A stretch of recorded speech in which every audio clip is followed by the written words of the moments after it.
Hi, my name is Reg McGhee, and I welcome you to my 2021 presentation on the Mexican Revolution. I'd like to thank the Merida English Library for giving me this time as part of their lecture series, and I also wish to thank them for their patience in waiting for my presentation. I'd like to point out that the views expressed here are my own and are not the views of the Merida English Library. I've done 3 presentations previously, and for those who've not been able to be present, I'm going to begin this one by a brief recap of the stages of the revolution that I've already looked at. We'll look at the dictatorship of Porfirio Diaz, the revolt against him in 1910 through 1911, which resulted in the election of Francisco Madero as president of Mexico.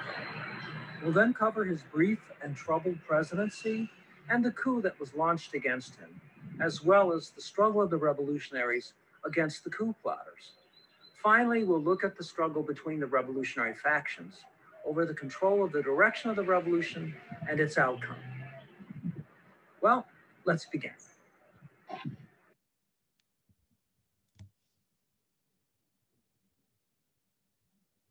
Currently, Mexican historians agree that the seeds of the 1910-1911 revolt were set during a 31-year period known as the Porfiriato, after the 7-term rule of General Porfirio Diaz. General Diaz began as a true Mexican hero. Born in 1830 in Oaxaca, he was educated in Catholic schools until 1846, when he joined the military to fight the U.S. invasion of Mexico. Although Mexico lost that crucial war in 1848 and much of its northern territory, Diaz remained in the military. Later, fighting for Benito Juarez, he led the troops against the conservatives and French and won the Battle of Puebla. That battle is now celebrated in the U.S. as Cinco de Mayo. Although a supporter of Juarez and a liberal, he ran against Juarez for president in 1868 and lost.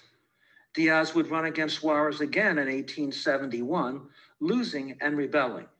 And he would run against Juarez's successor, Sebastián Lerdo de Tejada, in 1871 and 1876, losing and rebelling again. Defeated, he would flee to the United States. And at that point, Diaz had figured out a new strategy. In February of 76, he met in Kingsbury, Texas, with railroad investors, large American landowners, bankers, and others. And with their support, he was able to return to Mexico with thousands of dollars and weapons. At that time, ex-U.S. General William Rosecrans, who had served during the Civil War and who was handling arms sales to Mexico, said, "It seemed wise for the United States to take care to control all elements of opposition to Lerdo. From these elements of opposition could be obtained all that was necessary for the development of the country as required by its own interests and that of the United States." With these new resources, Diaz would beat Lerdo de Tejada and assume the presidency. His rule would last from 1877 until 1911 and would become known as the Porfiriato. Diaz soon opened Mexico up for foreign investment, and his political rule was based on the following principles: divide the opposition, co-opt both sides by alternating power in governors chosen by Diaz, appoint regional military commanders directly loyal to the president, create a nationwide rurales, a rural militia, to keep order in the countryside, quash the opposition by imprisonment or exile or promotion, and finally, profit and advance through family connections and payoffs.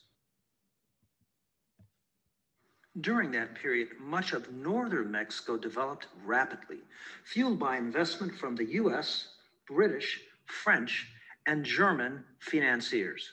Much of the investment in railroads, mineral extraction, and industrialization, steel, textiles, and later oil, were largely to serve the export market. While the foreign investors and some wealthy Mexicans grew rich during this period, the industrialization caused much disruption and social anger among the working classes and the slowly growing Mexican middle class. The expansion of Mexican railways and related communications was crucial to Mexico's industrialization. Here you see the state of Mexico's railways at the moment that Diaz took power. His predecessors, Juarez and Lerdo de Tejada, had restricted U.S. contracts for railroad development. Railroads are very expensive development projects, especially in a country layered with mountain ranges. And with Mexico still in deep national debt, having fought a nearly endless stream of wars against the U.S. in 1848, the reform wars between the liberals and conservatives, and the war against the French and conservative intervention, there was little money to pay for this massive project. So Diaz looked north for investment, and U.S. investors were happy to finance railroads to serve the export of Mexico's natural resources and industrial and agricultural goods.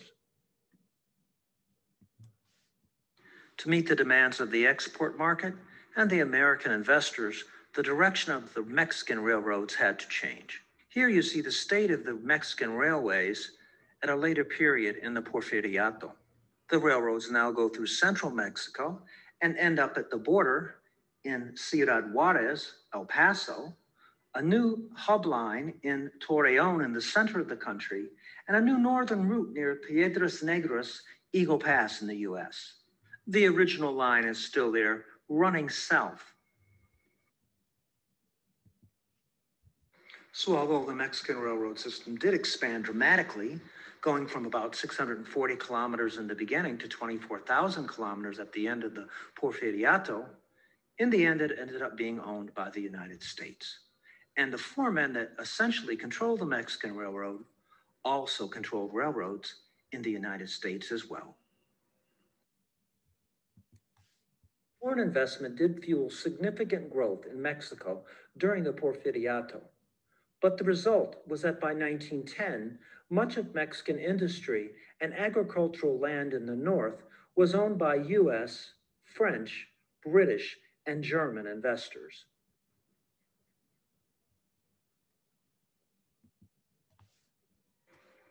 So for little pay, living in terrible conditions, and making very little money, the average Mexican was in no way profiting from the Porfiriato.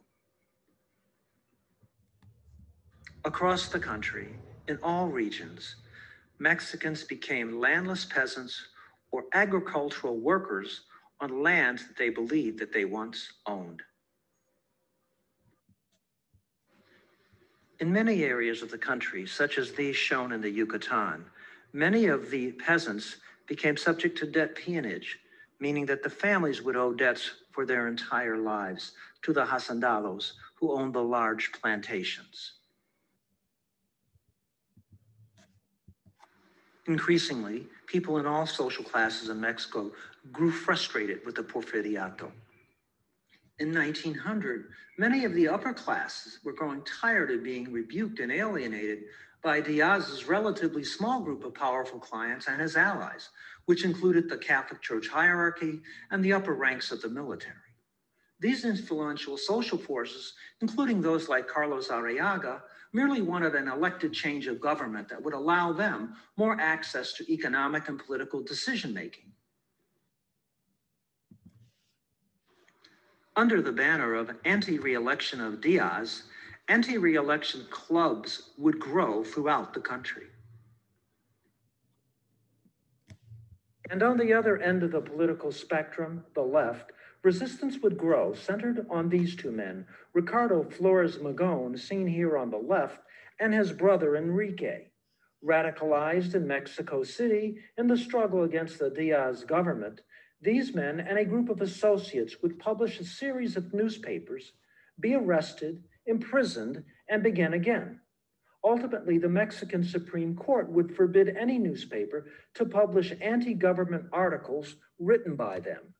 And in 1901, Ricardo would attend the first national meeting of the liberal clubs, called by Carlos Arriaga in San Luis Potosi.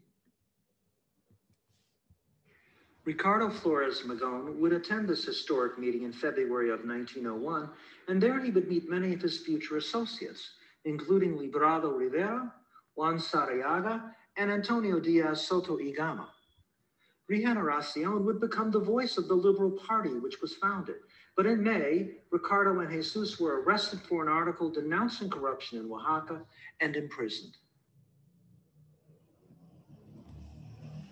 While Ricardo and Jesus were imprisoned, Enrique Flores would continue publication of Regeneracion. In February of 1902, Camilo Arriaga would issue a call for a second Liberal Club Party meeting, but he was soon arrested with Juan Sarabia and Librado Rivera. After his release from prison in 1903, Ricardo and his brother Enrique would continue their attacks on the Diaz government and on General Bernardo Reyes, the sometimes governor of Nuevo Leon and Diaz's Minister of War and possible successor. But after their continued attacks, both Magón brothers, along with Juan Sarabia, Librado Rivera, and others were imprisoned. And upon their release, the Mexican Supreme Court would make it illegal for any newspaper to print an article written by a Magón brother. In January 1904, Ricardo and Enrique would flee Mexico to Laredo, Texas, with allies Soto de Gama and both Juan and Manuel Sarabia. After an assassination attempt on Ricardo, the operation would move to St. Louis, Missouri, a move partially financed by a wealthy landowner named Francisco Madero. In St. Louis, the Magón brothers would meet and interact with U.S. and foreign anarchists, sharpening their anarchist views. Regeneracion would be printed and smuggled into Mexico in large quantities. In September 1905, Ricardo and others would break with moderates like Madero and Arriaga and found the legendary Partido Liberal Mexicano, the PLM. In April 1906, the PLM would issue its historic program and manifesto of the organizing junta of the PLM, which was perhaps the most revolutionary program of the entire revolution. Take a moment to review some elements of this program. It was the most revolutionary plan issued during the entire Mexican Revolution. Many historians would say that elements of this plan would be incorporated into Zapata's Plan de Ayala, and that it would later influence clauses of the 1917 Constitution. And in that same year, 1906, the working class was also on the move.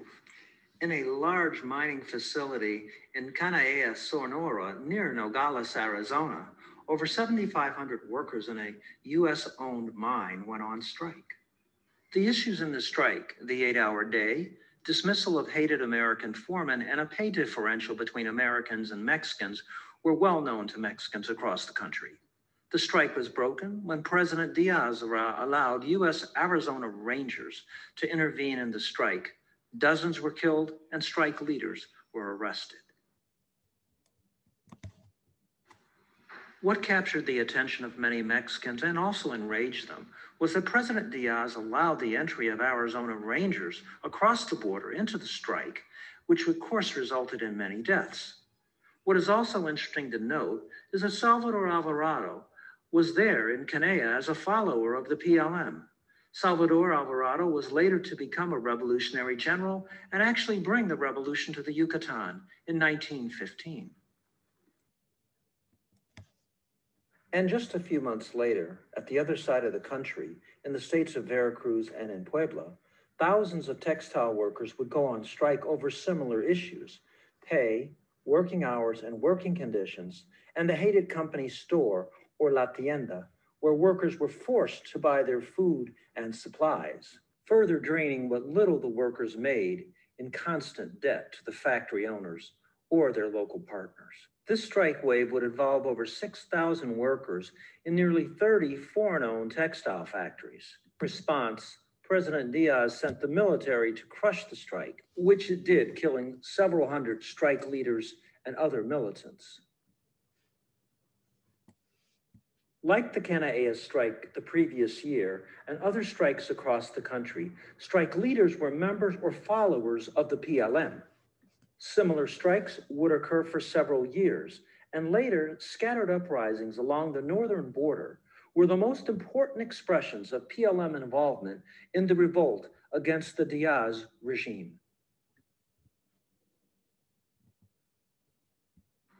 And while the worker strikes were taking place in southeastern Mexico, discontent was also boiling up along the US and Mexico border in the state of Chihuahua. Chihuahua borders on the state of Texas and New Mexico in the US. And in Chihuahua, the issues were over land confiscation. Born in 1929, Luis Terrazas became a close ally to Benito Juarez during the war against the French. Here, through a strategic marriage of his daughter to Enrique Curiel, the son of Ruben Curiel, who was then the U.S. consul to Chihuahua, the Curiel and Terrazas families became the wealthiest and most powerful family in the state of Chihuahua. This family became the most powerful economic and political force in the state of Chihuahua. They could not have done this without engineering the seizure of land from thousands of people. And in fact, the family still exists, with members having served a total of 67 terms in the Chihuahua State Legislature and 23 terms in the Congress of Mexico. In the state of Chihuahua, the eventual revolt against Diaz would be led by this man, Pascual Orozco. Orozco, whose family had both Spanish and Portuguese descent, were residents of the region since the Spanish conquest. Their family was part of military colonies that had been granted land by the Spanish. They resented what they considered closures of the land by the fencing of the Terrazas and Carrillo family. Orozco's business was to run mule trains with supplies to the silver mines and then back with the silver. Orozco became skilled in the art of warfare, protecting his supplies and his silver from bandits and Indian raiders. Also recruited in the early fights in Chihuahua, from the bordering state, Durango, was this man, Jose Doroteo Arango Arambula, also known as Pancho Villa. In his early years, Villa had a somewhat checkered past. He ran mule trains, rode horses, and was said to have been a small bandit. Arrested, he spent time in the military, where he gained valuable training. Clearly, the pot was boiling.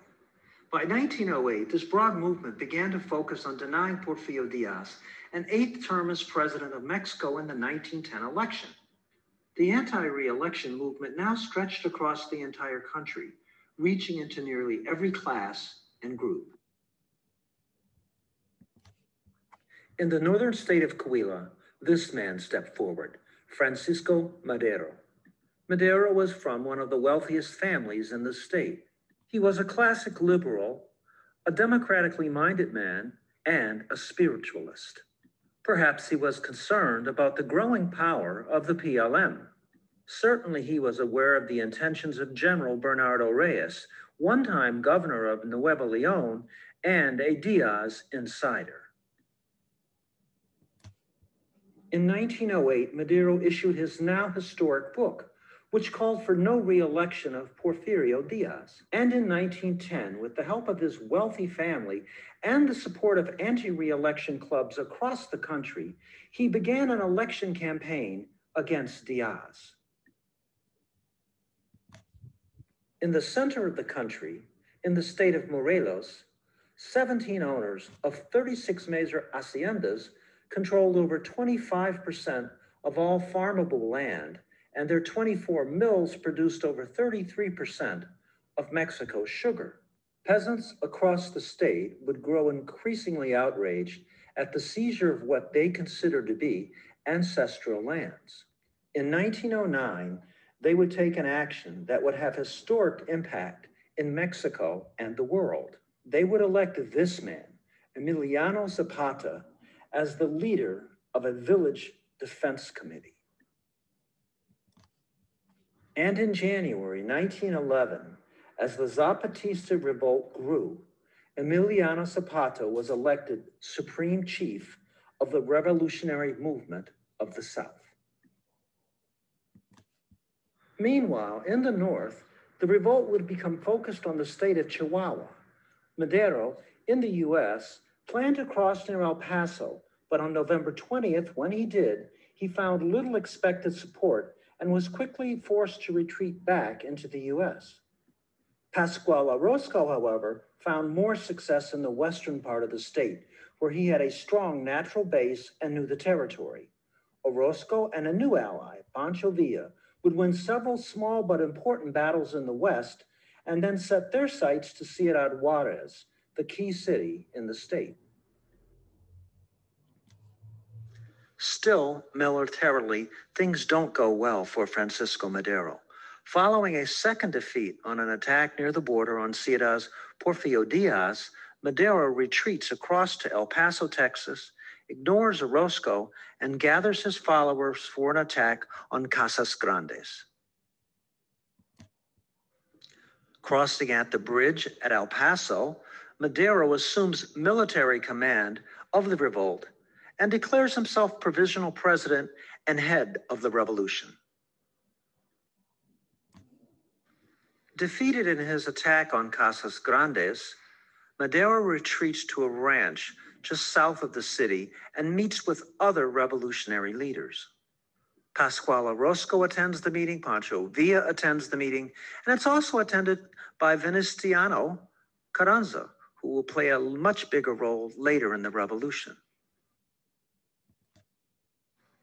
To assure his leadership, Madero passes out promotions to some of the revolutionary fighters. Pascual Orozco is appointed a colonel, and under him, Pancho Villa is appointed a major, a position that he will never agree with. The revolutionaries break camp and all head for the battle at Ciudad Juarez. They arrive in early April and begin plans to attack the federal garrison. As the revolutionaries prepared for the pivotal battle at Ciudad Juarez, in Washington, D.C. and New York, this man was preparing for other battles on behalf of the Madero family. Shelbourne Hopkins' father, Thomas, traced his origins back to the Pilgrims' Landing at Plymouth Rock. Together, father and son ran one of the most influential lobbying firms in Washington, D.C., with deep connections to finance in New York City.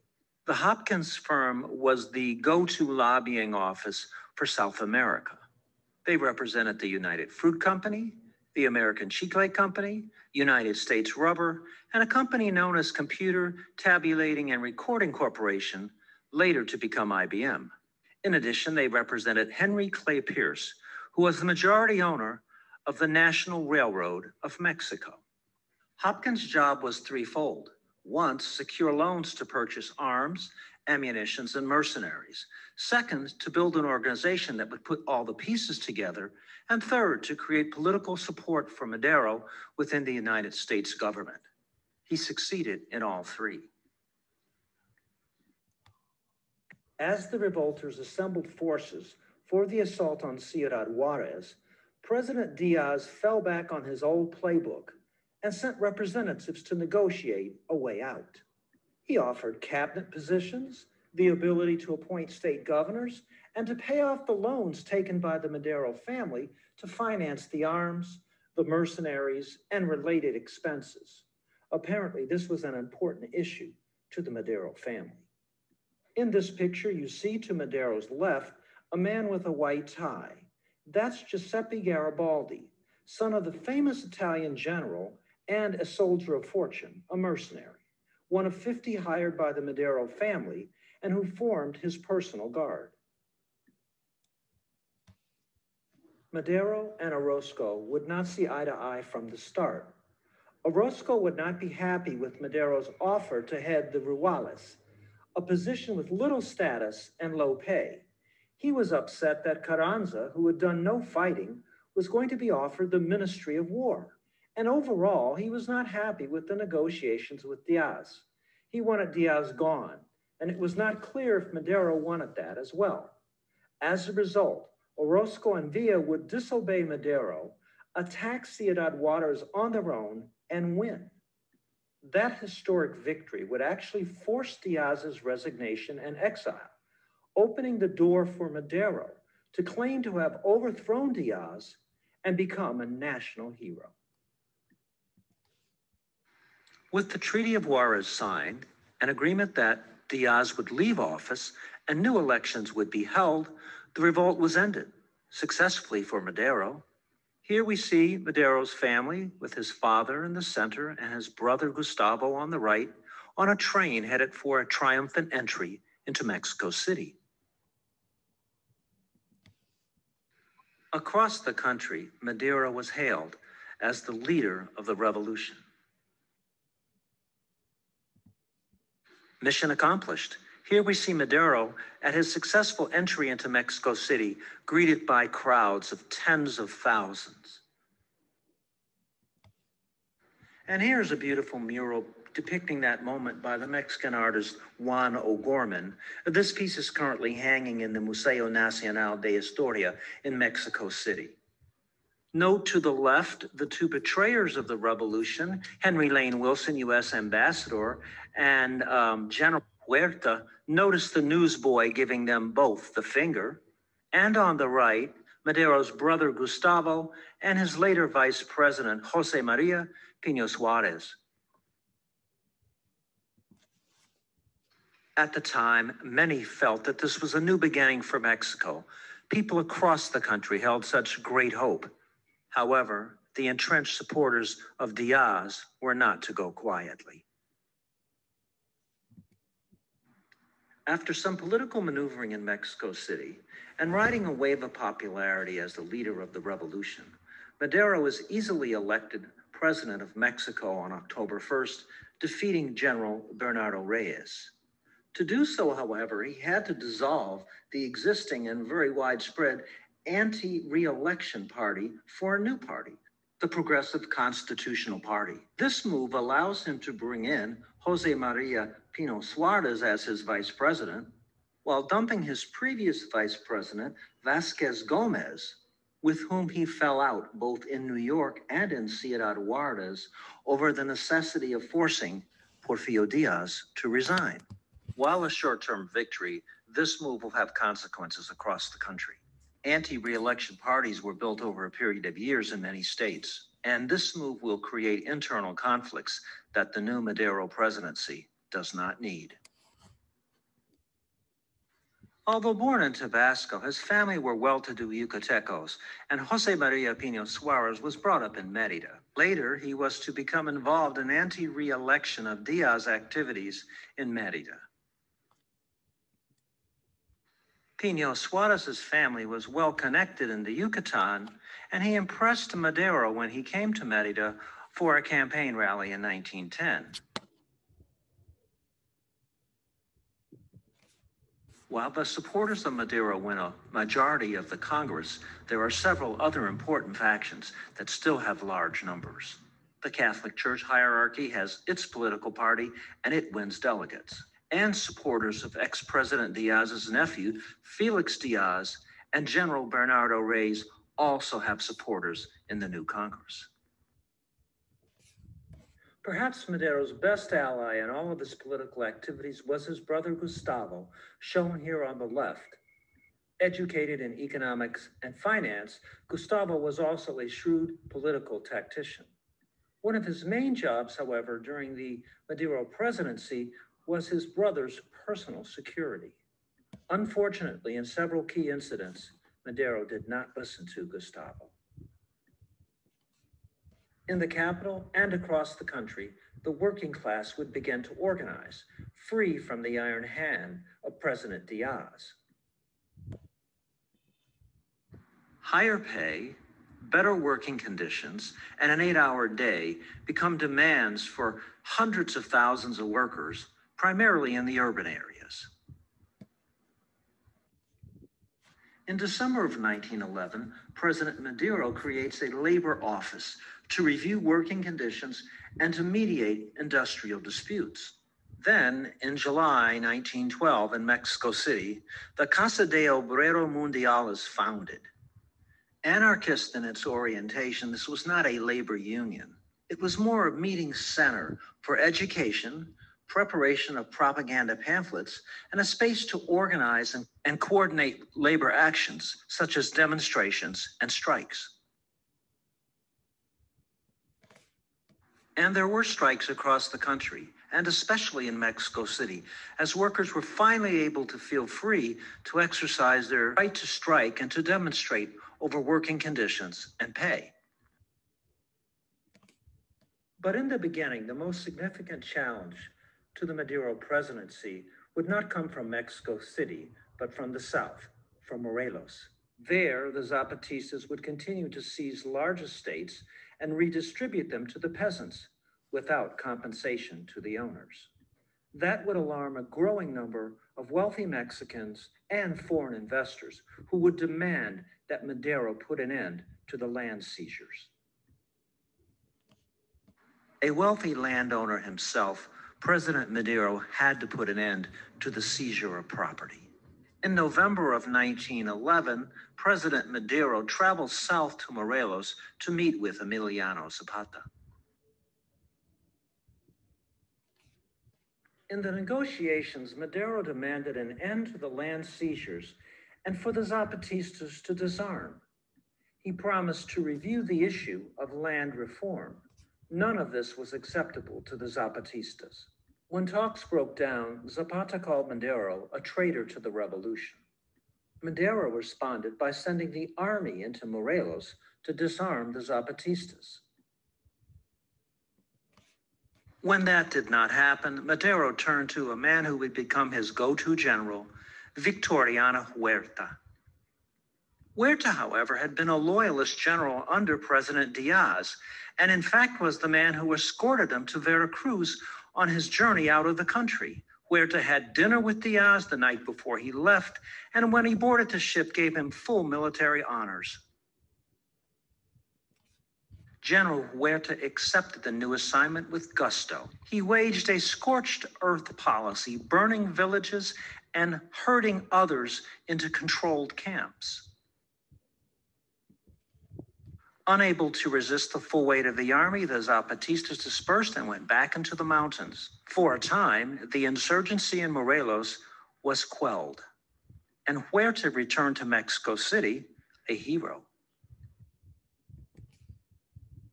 In response, the revolutionary chiefs in Morelos meet, and on November 27th, review and sign the revolutionary Plan de Ayala.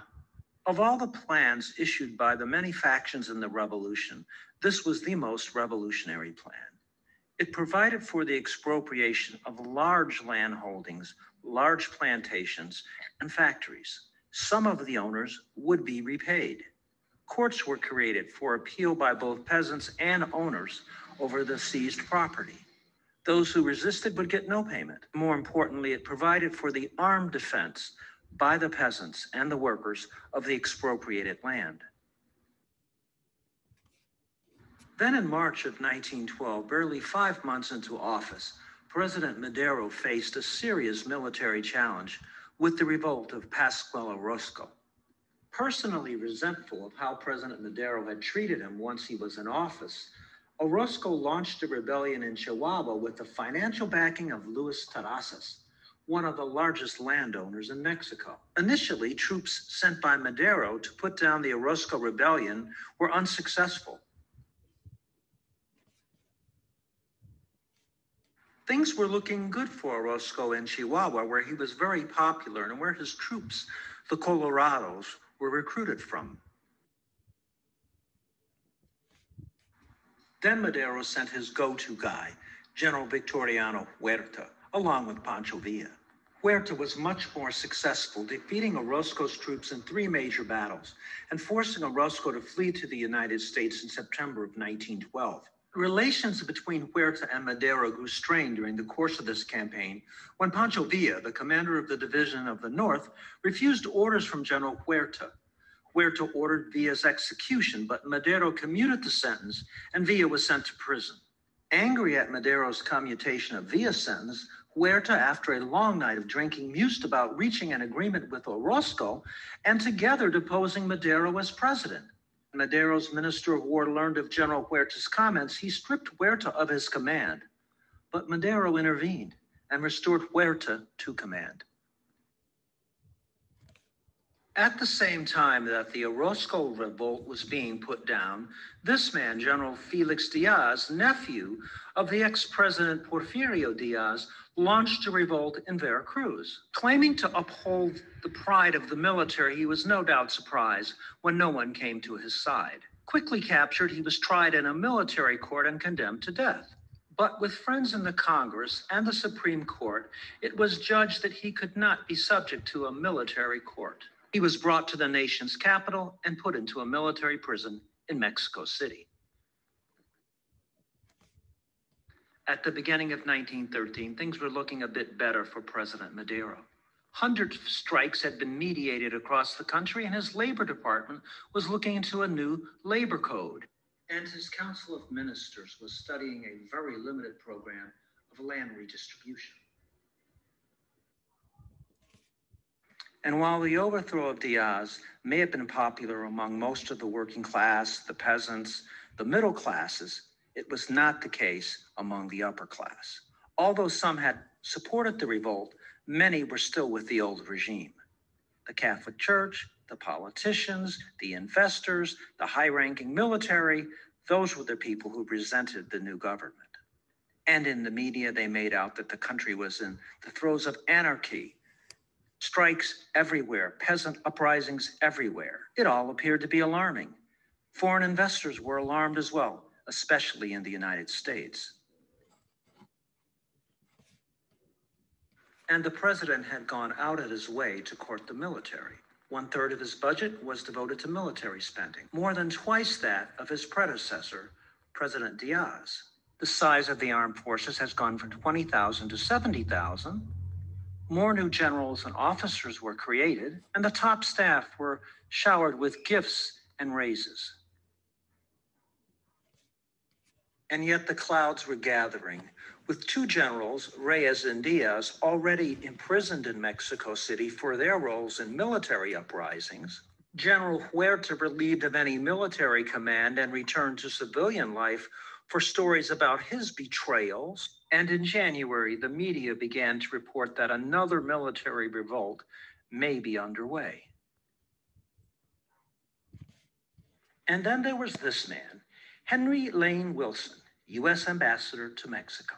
Currently, Wilson is regarded as the villain that he was. Son of an ex-Union Civil War general, he became a career diplomat and was assigned to Mexico in 1910 by President William Taft. Wilson saw his role as protecting U.S. corporate interests and investments. No fan of the revolution, he quickly developed a negative attitude to Madero and his government. The U.S. Embassy in Mexico City became a center for attacks on the Madero government, constant misinformation and alarmism, and a meeting place for those plotting a return to the Porfiriato. While in jail in Mexico City, Generals Bernardo Reyes and Felix Diaz decided to get together with General Manuel Mondragon and Aurelio Banquet to stage a coup in Mexico City. A covert member of the coup was General Huerta, ostensibly a civilian. The plan was to free the two jailed generals and to attack and take over the National Palace. The coup was launched in early February. Both generals were successfully freed from jail. Here we see General Reyes, and Reyes rushed to the National Palace to lead the revolt. Tipped to the conspiracy, Gustavo Madero rushed to the National Palace in the early morning and quickly organized the defense. With just a handful of cadets, they held out until reinforcements arrived with President Madero. With reinforcements, the Madero brothers were able to retain control of the National Palace. General Reyes was killed during the assault. Defeated at the National Palace, the plotters retreated to La Ciudadela, a large fortress located in the center of the city. This imposing structure is now a national library, and it's worth a visit in Mexico City. And Madero erred. With the commander of the National Palace wounded in the initial assault, Madero turned to General Huerta, who coincidentally he had encountered on the way to the National Palace. For 9 days, an intense battle raged, principally in the center of the capital. Both sides were well armed, and the destruction was significant. Hundreds of soldiers and civilians were killed. Large sections of the capital were destroyed or left in ruin. Crowds would come out to watch the gun battles between the government forces and the rebels, or to survey the damage to the capital after a week of fighting. Not surprisingly, occasionally there would be civilian casualties. This period would become known in Mexican history as La Decena Trágica, the 10 tragic days. Somehow, after days of fighting, the forces loyal to Madero, commanded by General Huerta, were unable to dislodge the rebels. The government forces had the upper hand. The rebels were surrounded. But all the while, Huerta had been in touch with the insurgents and with Ambassador Wilson. Finally, an agreement was reached with Diaz, Wilson, and others about secession after Madero. The carnage was merely a show, as Huerta delayed and misdirected the efforts to dislodge the rebels.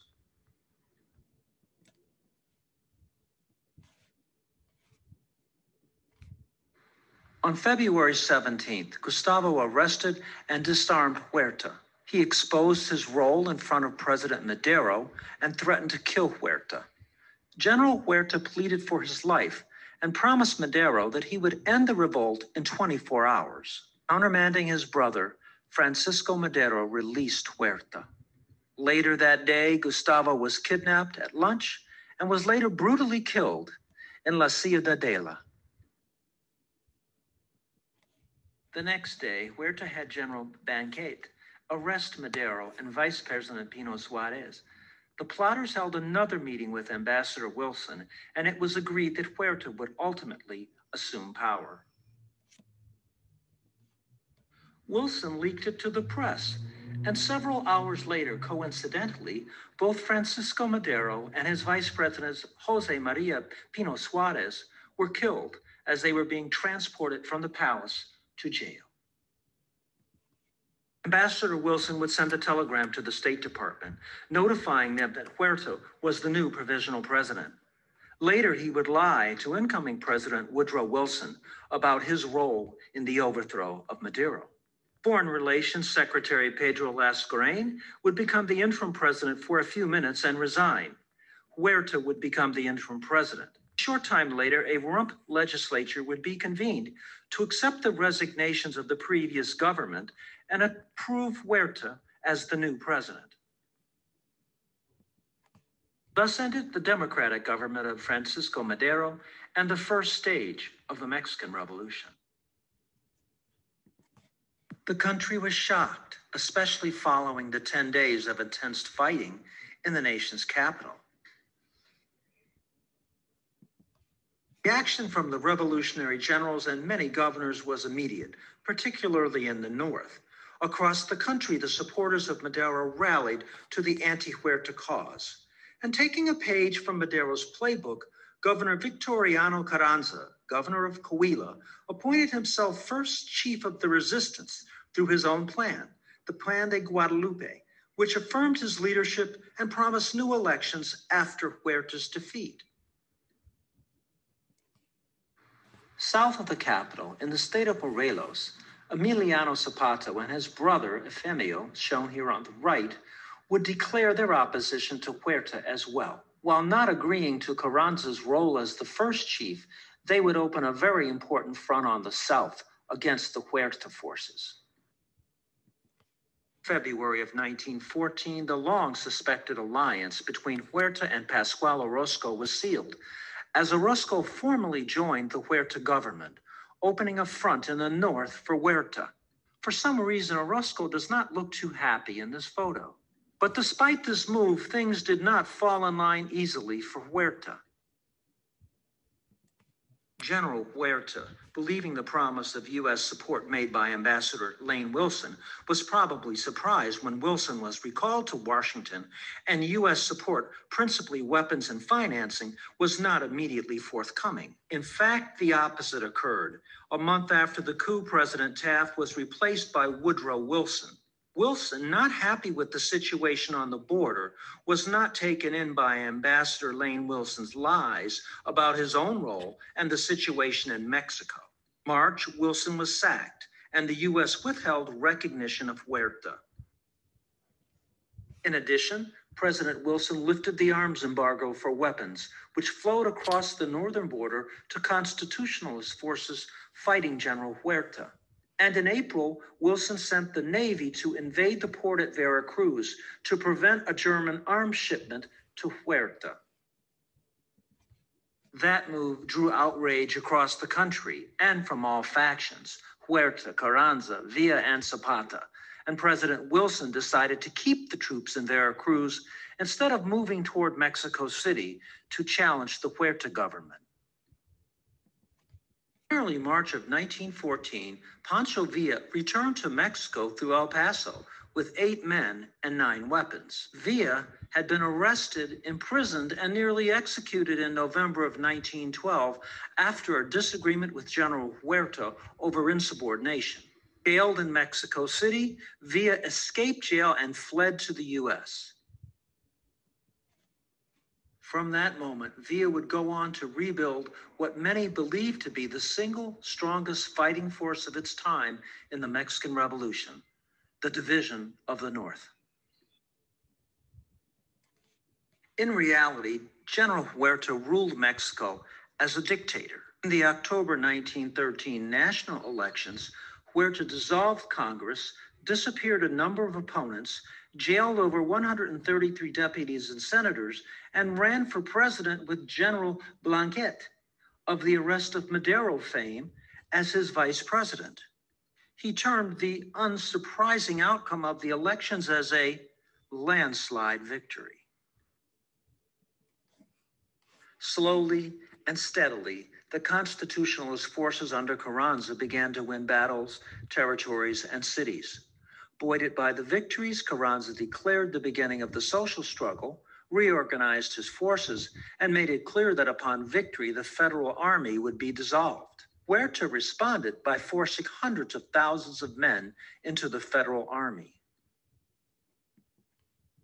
Although Huerta proved adept at financing his nationwide war against the constitutionalists, it was to no avail. Up north, Villa won control of the pivotal state of Chihuahua, forcing tens of thousands of troops and members of the oligarchy to flee across the border to the U.S. Throughout the country, the Constitutionalist Army beat federal forces and captured key cities. As Constitutionalist troops advanced, they opened oficinas de bienes intervenidos, or impounded or seized assets offices, to manage seizure of private property for housing and supplies. Some generals, like Villa, also gave assets to the widows of fallen soldiers. And some generals kept seized land for themselves and their friends. And in the south-central part of the country, the Zapatistas seized Guerrero and its rich silver mines to finance their war operations. Alarmed by these developments, Carranza warned his generals not to go too far in the property seizures and assured the landowners that it would not be permanent. On June 24th, however, Villa's troops won a pivotal and historic battle for the city of Zacatecas in the center of the country. The city of Zacatecas lay on the rail line that led to the rail hub at Torreon. Its capture cemented Villa's control over the center of the country and his reputation. It was the bloodiest battle of the war, with over 6,000 federal troops left dead and thousands wounded. Fewer of Villa's troops were killed, and his army captured a large amount of weapons and munitions. It was an important battle, one that Villa achieved with the help of General Felipe Angeles, here shown second from right. Angeles was perhaps the most highly trained general in the entire period of the Mexican Revolution. He supported Madero's revolt, was hated by General Huerta, and later became a close ally of Pancho Villa. General Carranza preferred this man, General Alvaro Obregón from Sonora. Raised in poverty, Obregón worked hard and later owned a small factory producing chickpea harvesters. He did not join the initial revolt of Madero against Diaz, but once Madero was in power, he supported Madero against the uprising of Pascual Orozco. In September of 1913, Carranza appointed Obregón commander-in-chief of the Constitutional Army of the Northwest, which included Sonora, Sinaloa, Durango, Chihuahua, and Baja California. After Villa's victory in Zacatecas, Carranza tasked Obregón to get to Mexico City first. In July, Obregón's troops won a decisive battle in Orendain, Jalisco, opening a door to Mexico City from the south. In late July, with no victories and no options left, Huerta resigned and boarded a ship in Veracruz for safety in Europe. Obregón continued his march toward Mexico City and on August 11th signed the treaties that ended the Huerta regime. On August 20th, Obregón and Carranza with their generals and 18,000 of their troops marched triumphantly into Mexico City. The Huerta coup and government were over. Victoriano Huerta would be remembered as a terrible villain in Mexican history. He was a savage fighter against peasants in Morelos, a militarist and coup plotter, and finally a dictator who disappeared his enemies and ruled with an iron fist. His departure marked the end of a stage of the Mexican Revolution and the beginning of another. We've come to the end of this review of the Revolución Mexicana, from its roots in the 1910 revolt against the Porfiriato to the overthrow of the coup government of General Victoriano Huerta in 1915. Of all of the personalities that emerged in clearer perspective in this stage, I would have to say that this period was closely identified with Francisco Madero, for better or worse. This initial stage was for democratic elections and the beginning of social progress, two ideas most closely associated with Madero. But he could not have accomplished these goals without the help of many other people across the nation.